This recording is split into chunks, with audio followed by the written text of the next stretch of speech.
is NBC Palm Springs. Good evening. Thanks for joining us tonight. I'm Gino Lamont. And I'm Sarah Sanchez. Topping our news this evening, we begin with crime across the valley. Another shooting in an area that's seen a lot of action and none of it good recently.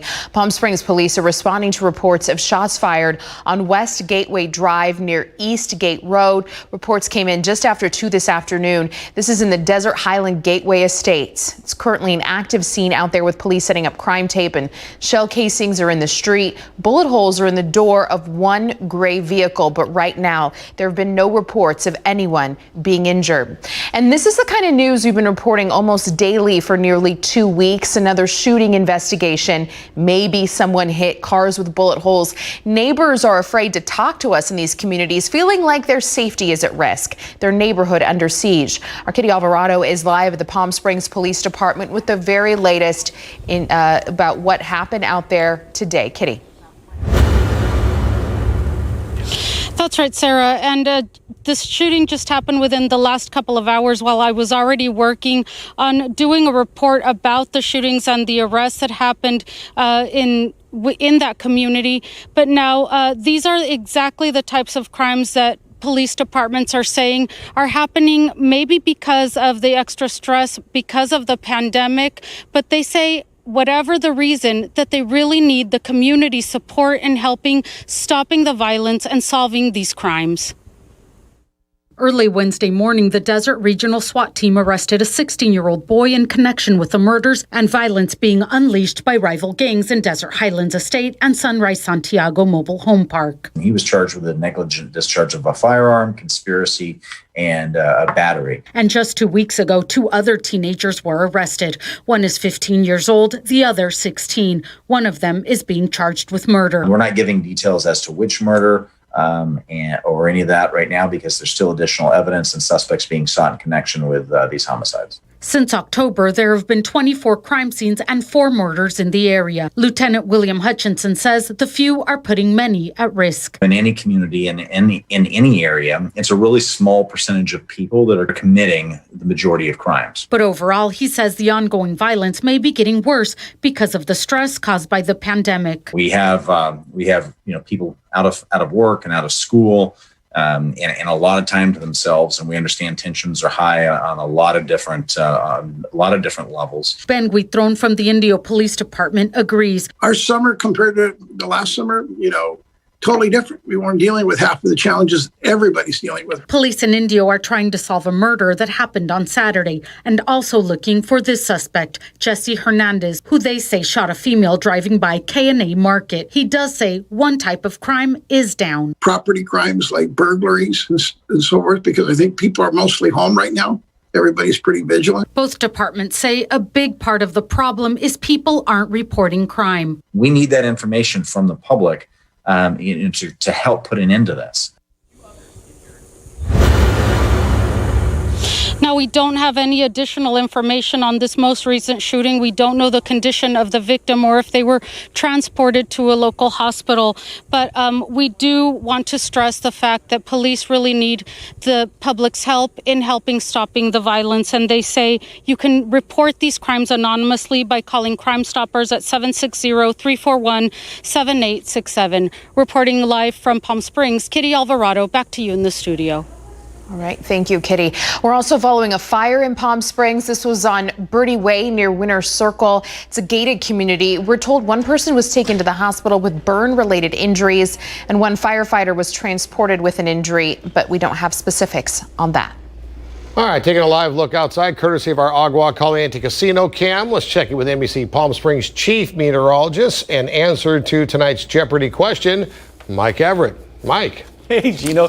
Today's a rather auspicious day in the Coachella Valley because it's one of 2 times that thermal California has hit the hottest temperature ever recorded in the Coachella Valley, which is 126 degrees. September 2nd, 1950, which is also today's date, is one of the times that we did that. This is especially poignant because as we go into this Labor Day weekend, we are tracking the potential to break more records. Will we hit 126? Absolutely not. But we will get ourselves into the upper 1 teens, and some of the forecast models are suggesting that some spots could hit 120 this weekend. We'll talk about that more in the full forecast. But just in case you're playing along at home, 118, 117, 118, 117 is what we're forecasting for Palm Springs and Thermal this weekend. As you can see very clearly, Saturday and Sunday in both places on both days are expected to be record breakers. And in some cases, we didn't have to go very far back into the almanac. 2008 for the Saturday record, 2018 for the Sunday record in Thermal. So here's what's happening in the big picture. A big ridge of high pressure is just keeping any weather from the entire Southwest.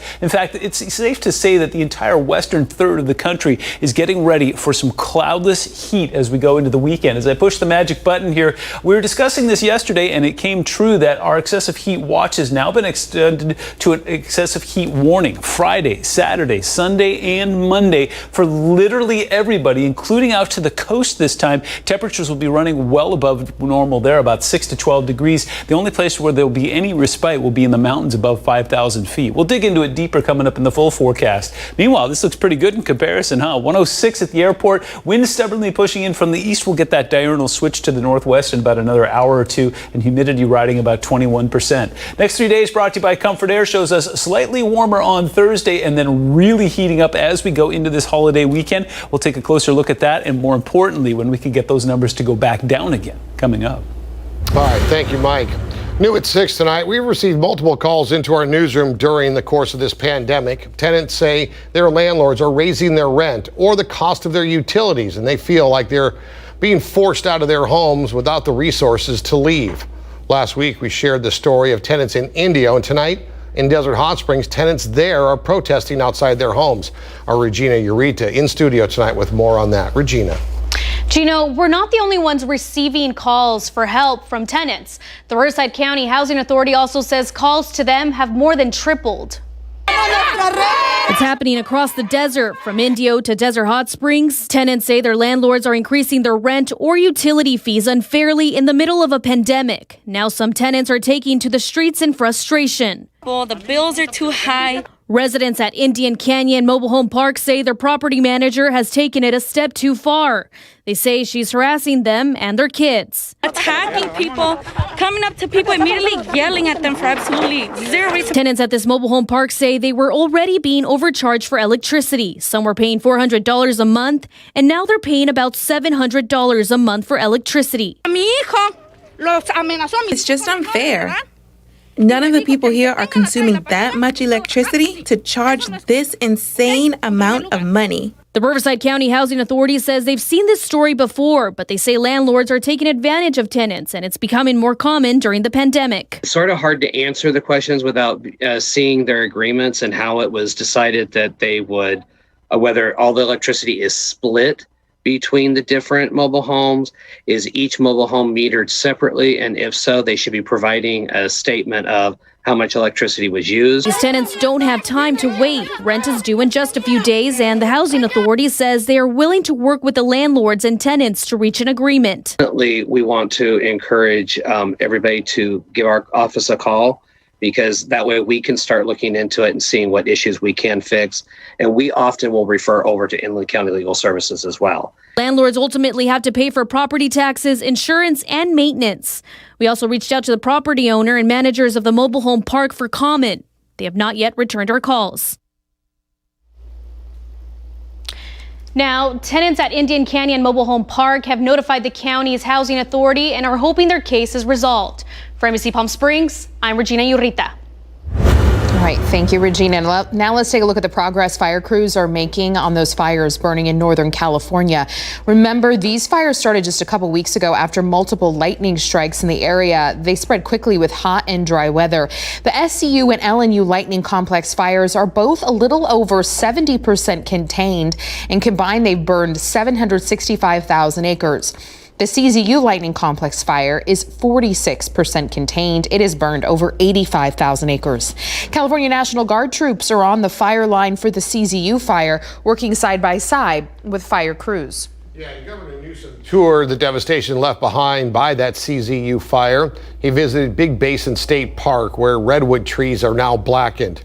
He said he will step up efforts to protect the forest and will send more CAL FIRE resources after complaints the agency was short-staffed. Officials say it will be at least a year before the public will be allowed to go back into Big Basin State Park. Coronavirus coverage brought to you by East Valley COVID-19 testing site, serving residents of eastern Coachella Valley. Now let's take a look at the latest COVID-19 numbers for Riverside County and the entire Coachella Valley. 153 new cases were reported in the county. 25 of those were from the Coachella Valley. There were 7 new deaths countywide and 1 was from the valley. And Riverside County has now reported its first flu-related death of 2020. It was a man in his 80s in San Jacinto Valley. Health officials suggest everyone get your flu shot since we're still in the middle of the coronavirus pandemic. There were 8 related flu deaths last year. New research confirms steroids significantly reduce the risk of death in critical coronavirus patients. World Health Organization scientists found patients treated with steroids were 34% less likely to die. The benefit was consistent regardless of the type of steroid used or the dose or whether the patient was on a ventilator. The WHO is now calling for steroids to become the standard of care for severe and critical COVID-19 patients. Top American scientists are now saying convalescent plasma should not be considered standard care for COVID-19 patients. The National Institutes of Health say there is no evidence backing the use of convalescent plasma.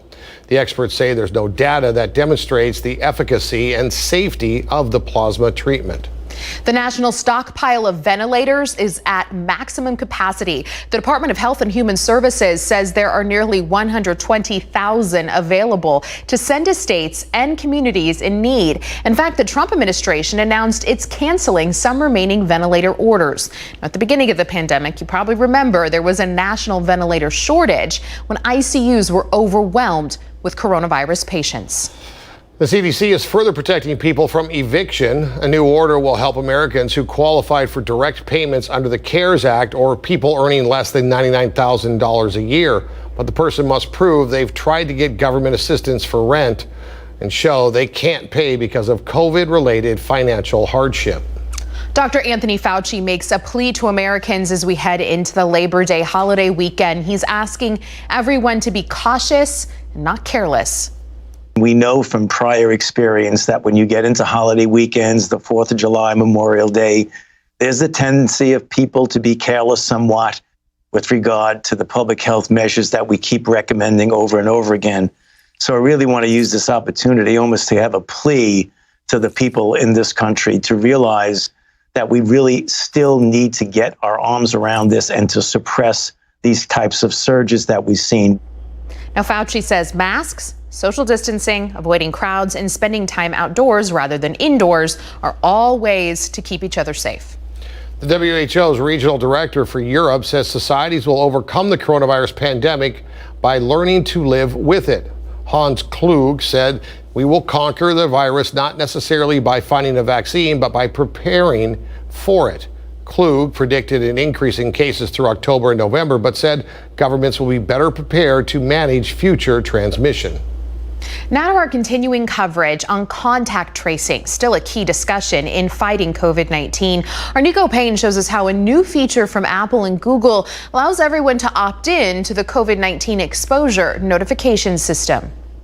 If you've gone into the settings of your phone recently, you might have noticed a new option. iOS and Android users can now opt into a system to receive a notification for possible exposure to coronavirus. Using Bluetooth, the system records when 2 or more smartphones come within a certain distance of each other. So if someone contracts the virus, anyone they came in contact with will get a notification that they may have been exposed. But will Riverside County be adopting this new system and using it in the fight against coronavirus? We spoke to the county's director of contact tracing to find out. We have some very clear protocol that we follow for contact tracing. And so we do that by having direct contact with the individuals and doing follow-up calls and utilizing software that we've worked with to get approval through the county. And that is not something that at this time the county has decided to utilize or is exploring using. The county has had a problem with contact tracing, mainly with people not responding. Last week, we saw over 12,000 new recoveries added to the county's total. But those were people who couldn't be reached after 45 days, and officials just assumed they no longer had the virus. They're the ones that are examining that data as we speak, and they look at that recovery data. We're still getting a lot of cases, And we do come across some challenges still with cases, individuals who are positive for COVID, feeling comfortable to share their contacts. Kevin Esveld, an assistant professor at MIT, has been working with Apple and Google on the contact tracing system. He says if widely adopted, it could be a valuable tool not just against coronavirus, but all future pandemics. Single most important aspect is that it has to be distributed. It has to be decentralized. If built correctly, this could be a very powerful defense against all pandemics. Nico Payne, NBC Palm Springs. Some states have been using the app version, but this new version means health agencies won't need to build a contact tracing app of their own. Again, at this time, Riverside County is not including this feature as part of its contact tracing procedures. House Speaker Nancy Pelosi may have violated San Francisco's COVID-19 safety regulations by getting her hair done.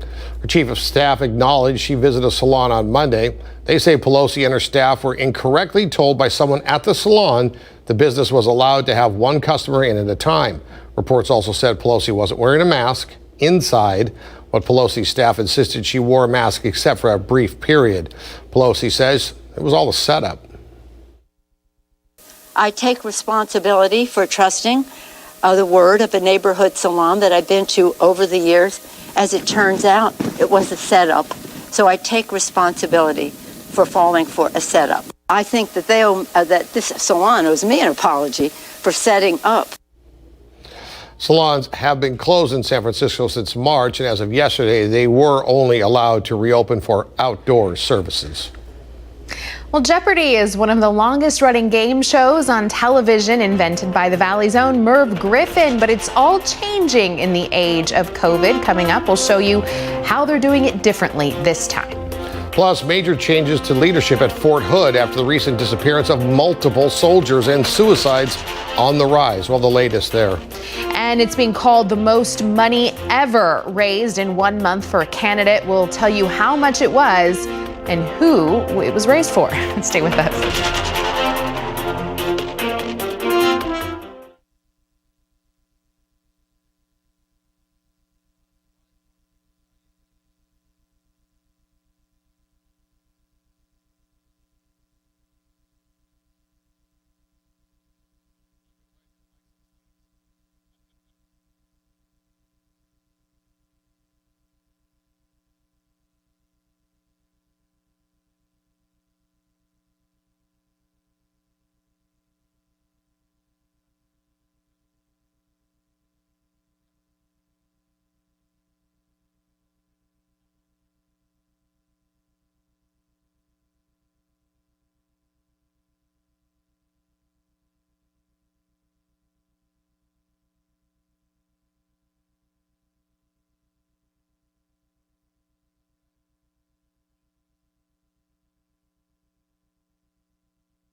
Well, Jeopardy is heading into its 37th season. Contestants will still have to answer in the form of a question, and Alex Trebek will still be the host. But the audition process has changed. The Jeopardy crew was supposed to be screening contestants and holding mock games out here in Palm Springs, but they had to move it all online. We have now an exclusive look at how the pandemic is changing the world's greatest game show. In a time filled with questions. What about people who recover? What are they going to be like 6 months from now? We don't know that. Fans rely on Jeopardy for answers. What is fear of the moon? But since the pandemic began, fans have had to settle for reruns and a trip through time with host Alex Trebek. But now Jeopardy is back in the studio, and filming has begun in an empty COVID-19 compliant studio for its 37th season. But they need contestants, and the crew put out a casting call. for the Palm Springs area. And we are going to be taking a written test first. Now, normally they would pack everybody into a crowded hotel ballroom. In the past, we used to travel to different cities. People would come in from all different areas. It wasn't only in that specific city. So some people had to travel quite a long distance to be at these auditions. But in the era of COVID-19, the whole process has been streamlined. Now, with these Zoom auditions, the way we've been doing it the past couple of months, it's so convenient. Would-be contestants take the online test. Then, if they pass muster, until they make it to an in-person interview and a mock gameplay. We were able to listen in as contestants practice with pens instead of buzzers. In Jamaica in 6. Contestant coordinator Karina Nushu says the new Anytime test and Zoom auditions have broadened the playing field. People who maybe had to work or have to work evenings and weren't able to take the test can now take the test. I think that's immensely beneficial for us. These 5 local contestants come from all walks of life, but of course they have one thing in common. Jeopardy is just such a pleasure. You know, we watch it every day, 5 days a week. Jeopardy is a way in which to take your mind off of all the troubles at the moment. That our own team even tried our hand at a few rounds. Do British history for 600. Who's Disraeli? No. We get that a lot. So much easier when I'm sitting on my living room. I'd like to point out I did win that round, just so we're clear. Karina said that so far the craziest things she's seen in these home auditions are pets jumping on the laps of the contestants in the middle of the mock gameplay. The new season of Jeopardy will begin September 14th, and you can watch it all right here on NBC Palm Springs at 7:30. Did I mention I won that round? Did I? Sure you did. I did. I mention that? Yeah. Sure. Crushed the competition.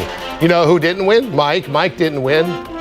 I'm engaged now. I'm just wondering who Disraeli is. Here's a live look for your Agua Caliente Casino Cam. Gorgeous afternoon. Those days are getting shorter, but unfortunately, they're getting warmer as well. Right as we go into the Labor Day weekend, we'll break down all the details when we come back.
It's a beautiful day in my neighborhood, a beautiful day for a neighbor. Here's your live look from your Walter Clark 111 cam.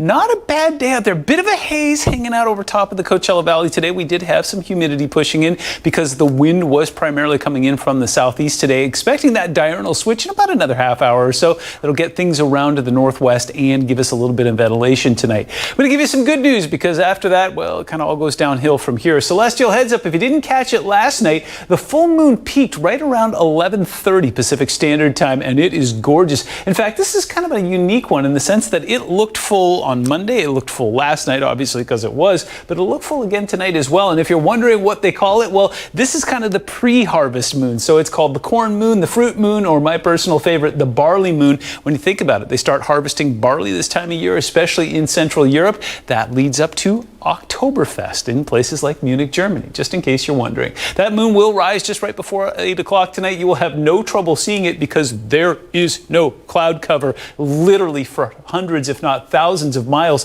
You can see that ridge of high pressure very well defined. You see that clockwise flow that stretches way out hundreds of miles into the Pacific. In fact, look at that set of clouds right there is literally being pushed away from us. That's how powerful this high is going to be, and that's how warm you can expect it to be. Thus, excessive heat warning. Well, I've highlighted basically all the ones that are happening around us, but the entire state of California will either be under an excessive heat watch, like the one we've got up towards Bakersfield, or everything you see here in the purple, including the Coachella Valley, all the way out to the coast. The only places that will not have heat advisories this weekend will be in the mountains above 5,000 feet, but it's going to be pretty toasty there as well. It's one thing to tell you that it's hot. It's another thing to show you some numbers here. Coachella Valley, we're going to ride between about 112 and 120 Friday through Monday. So basically the entire Labor Day weekend. High deserts 104 to 112. The Inland Empire, this made my eyes pop, 105 to 115. Can you imagine the Inland Empire at 115? I cannot. Inland Orange County gets up to about 105. That's going to be pretty toasty as well. Mountain foothills below 5,000 feet, they'll also get up to about 105. And then coastal areas, they're going to be riding about 90 to 98 degrees as well. So this is a widespread heat event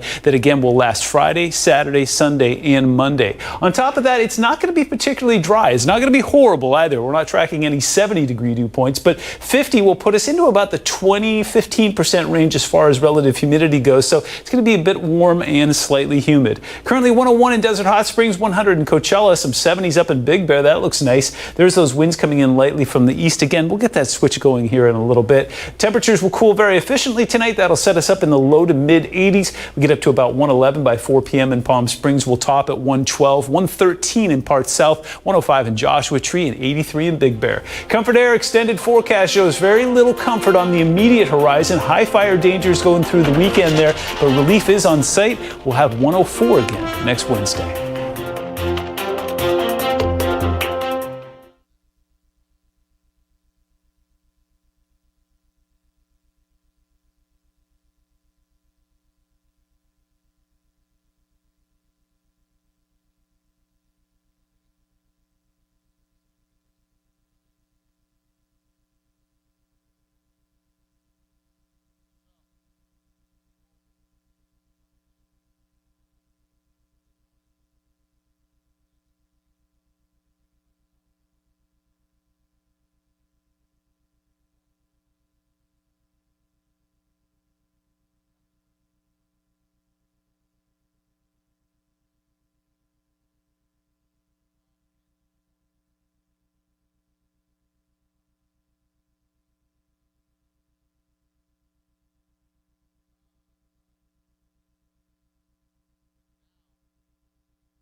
It was 75 years ago today, the official end of World War II and the official end of the war in the Pacific. as the surrender was signed by Japanese officials and General Douglas MacArthur on board a U.S. ship in the South Pacific. Now, earlier today, the Palm Springs Air Museum, a patriotic display on the ground and in the air as 4 vintage airplanes took off for a flyover across the Coachella Valley. This is a look at those planes taking off about 11:30 this morning. The planes included a C-47 transport aircraft, a T-28 Trojan, which is a Navy airplane. That's the white aircraft there. Fitting because there was also a commemoration at Pearl Harbor today. We want to, of course, thank the greatest generation for its service to our country at this amazing time. 75 years ago today, it was all over. The commander of the U.S. Army's Fort Hood is being removed from his position. That's according to a U.S. Army statement. 2 soldiers have gone missing from Fort Hood, only to then have their bodies discovered later. Soldiers assigned to the base were arrested also in a prostitution sting, and a number of soldiers have recently died by suicide. As campaign 2020 heats up, Democratic presidential nominee Joe Biden is focusing on COVID and the rush to reopen schools. And President Trump travels to North Carolina, pushing his law and order message. Alice Barr has the latest. With several new polls showing the presidential race tightening, President Trump and Joe Biden both out campaigning today. Biden trying to refocus attention on the pandemic, accusing the president of failing to lead. Mr. President, where are you? Get off Twitter and start talking to the congressional leaders in both parties. Invite them to the Oval Office. Also laying out his own ideas for safely returning kids to school. We need emergency support funding for our schools, and we need it now. The former vice president announcing he'll visit Kenosha, Wisconsin tomorrow, promising racial unity and healing after protests set off by the police shooting of Jacob Blake. President Trump touring Kenosha riot damage yesterday, today visiting another battleground state, North Carolina, for a World War II ceremony, while doubling down on his law and order message. American warriors did not defeat fascism and oppression overseas only to watch our freedoms be trampled by violent mobs here at home. The president painting Democrats as weak on crime. Well, these people only know one thing, and that's strength. That's all they know, strength. The two campaigns fighting a messaging war in the final weeks before the election. In Washington, Alice Barr, NBC News. A record fundraising haul for Joe Biden and Kamala Harris. Biden's presidential campaign and the Democratic National Committee raised more than $360 million in the month of August. That doubles the campaign's fundraising efforts in July. The campaign says more than half the donations came from small online contributions. This makes it the best month of online fundraising in American political history. Coming up next, we revisit today's top stories, including what feels like an increase in local crime. We'll talk to law enforcement and an update on coronavirus contact tracing in our valley. Plus, experts are warning that this upcoming holiday weekend could result in a spike in coronavirus cases. It's happened twice before, and they're pleading with the public to please stay safe. We'll tell you about that.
Multiple shooting investigations are underway in Palm Springs and Indio. The most recent reported just hours ago in Palm Springs near West Gateway Drive.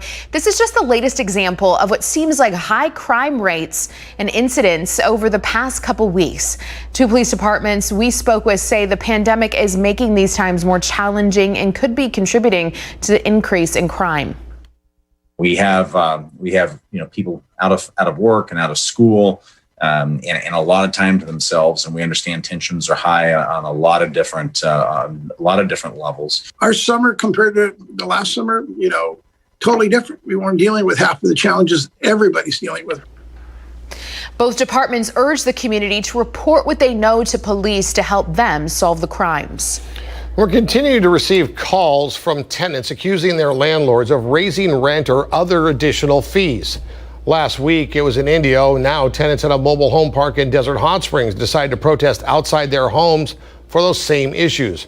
Residents at Indian Canyon Mobile Home Park say they were already being overcharged for electricity. For some, their bills went from $400 a month to $700 a month. It's sort of hard to answer the questions without seeing their agreements and how it was decided that they would, whether all the electricity is split between the different mobile homes. Is each mobile home metered separately? And if so, they should be providing a statement of how much electricity was used.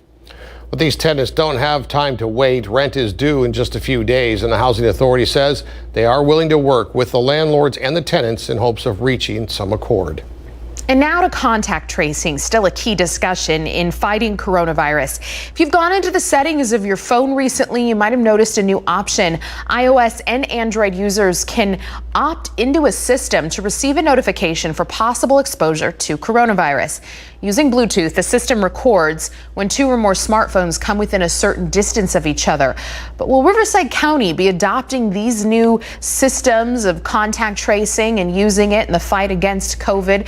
We spoke with the county's director of contact tracing to find out. We have some very clear protocol that we follow for contact tracing. And so we do that by having direct contact with the individuals and doing follow-up calls and utilizing software that we've worked with to get approval through the county. And that is not something that at this time the county has decided to utilize or is exploring using. Some states have been using the app version, but this new version means health agencies won't need to build a contact tracing app of their own. Again, at this time, Riverside County is not including this feature as part of its contact tracing procedures. We're taking a live look now from our Agua Caliente casino cam and send things over to NBC Palm Springs Chief Meteorologist Mike Everett for a quick check of the forecast. Mike. Sir, we really do live in a beautiful place. That's a gorgeous live look. We are going into what will be a record-breaking Labor Day weekend. In fact, this is the time of year when we usually do break a lot of those records. Today is a very auspicious date because thermal, the hottest place in the Coachella Valley by a long shot, actually recorded the highest temperature. In fact, it's done it twice now, 126 degrees back in June of 1990, but on September 2nd in 1950, we also hit that magic number of 126. Hottest of all time is 130 out in Death Valley, but we're not very far away from that. 125 back in 1995 and 124 in 1917. Palm Springs, in case you're wondering, there is a rumor out there that 128 is the hottest temperature we've ever achieved. That is not true. 123. We've done it 4 times. 1995 a couple of times, 1993 and back in 1979 as well. So as we go towards this holiday weekend, we will be in record territory, but it doesn't look like we're going to hit into that territory where we get into the 123 or 126 range. In fact, both places this weekend, Palm Springs and Thermal, will ride in that 118 to 117 range. I've got temperatures basically the same in both places. And as you can very clearly see, Saturday and Sunday, it looks like those records are going to be broken. We didn't have to go very far back into the almanac to find those either. Take a look at radar right now. A whole lot of nothing going on. But as I push the magic button, all of our watches have now been upgraded to warnings as we go into the weekend. An excessive heat warning in place Friday, Saturday, Sunday, and Labor Day Monday will be in place. We'll talk about that coming up. Neighborhood weather right now, 105. Wind coming in from the southeast. We're expecting that switch to the northwest here in a little bit. That's a bit on the humid side at 20%. Next 3 days brought to you by Comfort Air. Bring very little comfort. 112 on Thursday becomes 115 on Friday, and boom, there's that 118 this weekend. We are tracking a cool down next week. I'll tell you the whole story coming up. All right, thank you, Mike. Health officials are calling for a strict adherence to mask wearing and social distancing over the holiday weekend, trying to prevent a resurgence in coronavirus. This is a group working on a vaccine and is taking the next step towards success. NBC's Miguel Almaguer has more. Top U.S. officials sounding the alarm. Americans need to be careful this Labor Day weekend or risk kickstarting a surge of coronavirus cases in the fall. Labor Day is coming up, and we need to stress personal responsibility. On Tuesday, HHS Assistant Secretary Admiral Giroir talking to reporters. Have to go into the fall with decreasing cases like we're doing now. We can't risk a lack of personal responsibilities.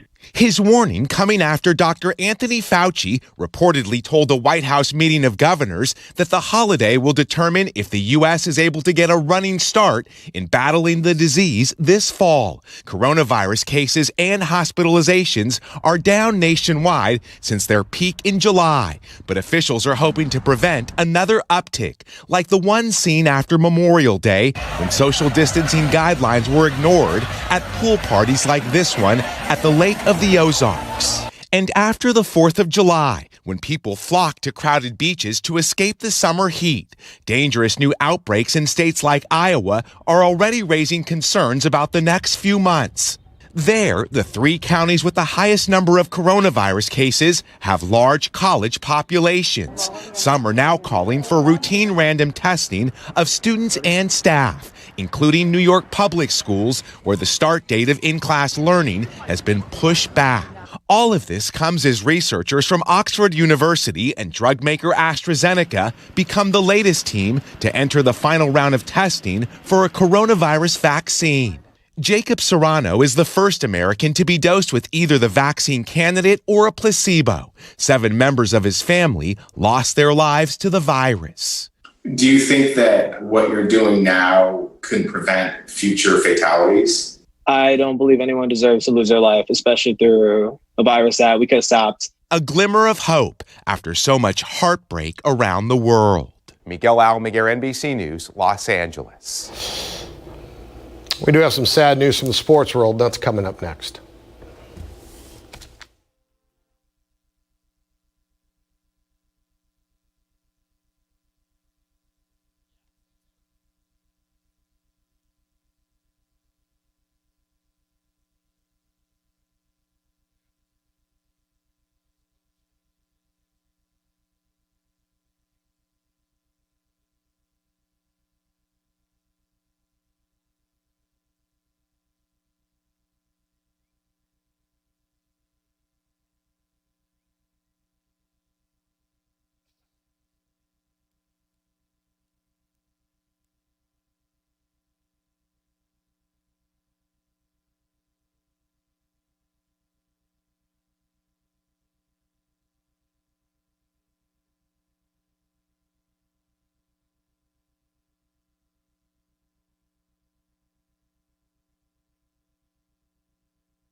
Sad news from the sports world tonight.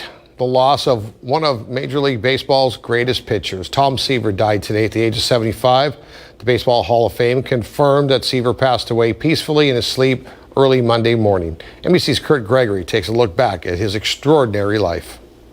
Tom Seaver's arm helped transform the New York Mets from lovable losers into fearsome winners. The Mets lost 101 games in 1967, but Seaver won NL Rookie of the Year honors with a 16-13 record and 18 complete games. 1969 would be a magical year. Seaver, nicknamed the Franchise, won a league-high 25 games, his first National League Cy Young Award, and led the Mets to a World Series championship, throwing a complete game against Baltimore in Game 4 of a 5-game series. Tom Terrific used velocity and pinpoint control to stymie opponents, who, along with teammates, praised his intelligence. Selection of pitches, placement of pitches, and psychological games that you play with hitters. Playing for the Mets, Reds, White Sox, and Red Sox, Seaver amassed truly iconic numbers. 231 complete games. He and Walter Johnson are the only pitchers to have 300 wins, 3,000 strikeouts, and an earned run average under 3. He was elected to the Baseball Hall of Fame in 1992. Later, Seaver and wife Nancy started another career, winemaking, at Diamond Mountain and Seaver Vineyards in Napa, California. In 2019, after a dementia diagnosis, Seaver retired from public life. But his name lives on at the Mets ballpark address, 41 Seaver Way. Kurt Gregory, NBC News. One of the great ones. All right, that's going to do it for sports. Let's check in with Mike with a look at your weather. Gino, another gorgeous live look. I'm loving these ones we're getting this afternoon. You know why? Because now we've crossed over into September. Those days are getting shorter and those sunsets are coming earlier. Unfortunately, it's not going to be getting cooler as we go into the Labor Day weekend. I'll give you all the details and all the numbers when we come back.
Welcome back. Well, I was loving that live look going into the commercial break. I'm loving this one as well. This is our Walter Clark cam.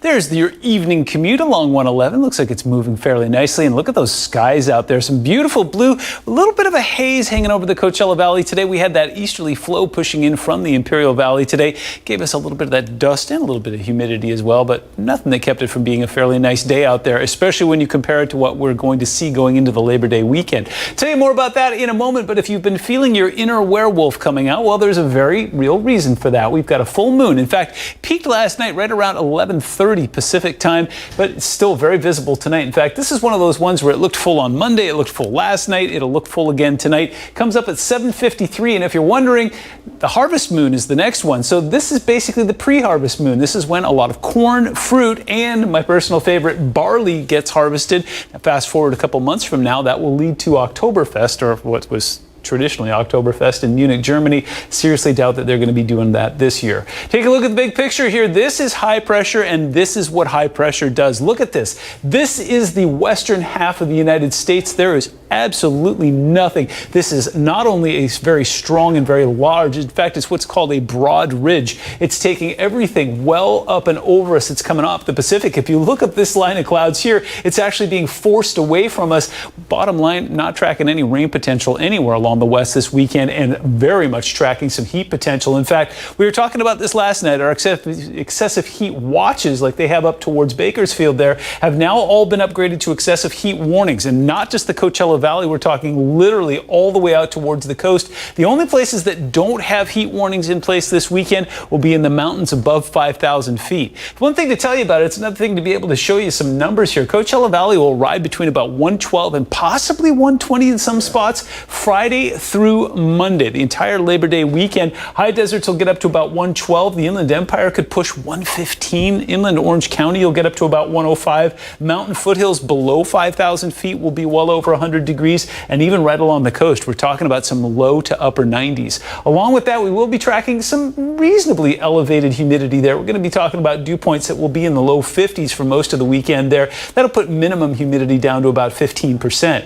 Current temperatures right now looking real good in comparison. 91 in the Yucca Valley. We've got some 90s and some low 100s still hanging out in the Coachella Valley. 105 stubbornly at the airport. Some upper 70s in Big Bear, and look at that, some mid 80s in Idlewild. Here's what we've got going on with the wind. Again, that easterly flow being very stubborn. It's going to be about another hour or so before we see that switch around to the northwest and get a little ventilation going, and that'll help us cool tonight. We'll go from 99 to 95 between 9 and 10 tonight and continue right into the mid 80s. That should set us up in the low to mid 80s tomorrow morning. We'll see those temperatures warming into that 109 to 111 range by about 2 to 4 p.m. 112 is where we top out in Palm Springs, 113 in Palm Desert, 105 in Joshua Tree, and some mid 80s up towards Big Bear. Your Comfort Air 7-day forecast is showing very little comfort headed our way into the Labor Day weekend. Looks like heat will peak on Saturday. There's going to be high fire danger. It's going to be very dry out there, but look, there is relief on the horizon. By next Wednesday, we'll get it all back down to average again.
A harsh reality for musical artists emerging during this pandemic with no place to perform in front of potential fans. CNN's Vanessa Yurchevich reports on the crisis facing America's music venues. Would you be where you are today without independent music venues? Impossible. There's no way. There's absolutely no way. James Murphy, the lead singer of the Grammy-winning band LCD Sound System, says he owes his career to the decades he spent perfecting his craft in small, independently run music venues. This is a kind of like natural ecosystem that you can't rebuild. It's like a coral reef of venues. It's like a national asset that if it goes away, it doesn't come back. He was scheduled to play here at Knockdown Center in Queens, New York in April, a gig that's been postponed indefinitely. It's really rough. It's like, there is no timeline on when we could reopen. We were the first to close. Our industry will be the last to reopen. Which is why Knockdown and nearly 3,000 other independent music venues banded together to form the National Independent Venue Association, or NIVA. The group, along with 600 other artists from Lady Gaga to Billy Joel, are calling on Congress to take action. But we're about to lose all of the Carnegie Halls for independent small music all at once. NIVA has endorsed the Save Our Stages Act, a bipartisan bill which would provide a 6-month grant to independent venues. In Atlanta, this is where young artists grow up. This is where the local talent hones their skills. Josh Antonucci runs Center Stage. He says he received a PPP loan, which has helped him stay afloat until now. But with live events indefinitely on hold, he has no other source of revenue. There is no sustainable pivot for businesses like ours. You can't do live music to go. NIVA estimates that independent music venues generate hundreds of thousands of related jobs. And 90% of venues say without federal assistance, they won't last 6 months. If we don't have capital investors, if we don't have a stock market supported business, how will we possibly continue to pay the bills?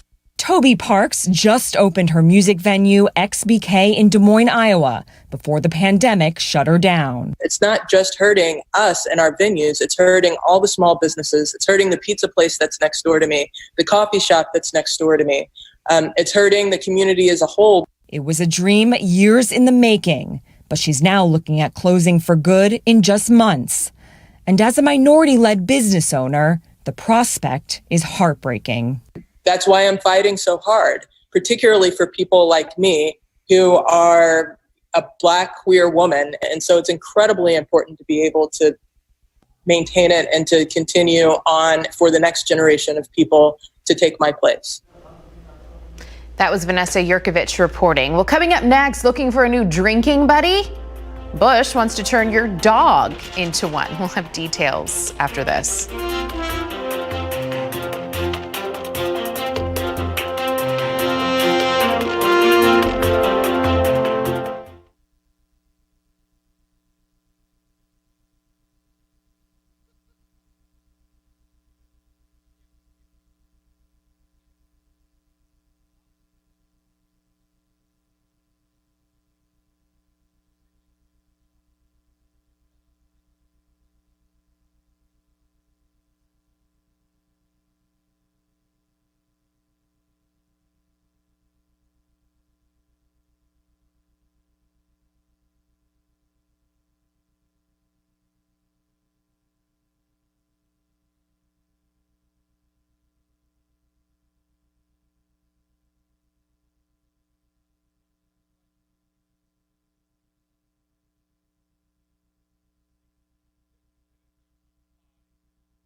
brighter side of the news is brought to you by Holland RV, located off the I-10 at Washington.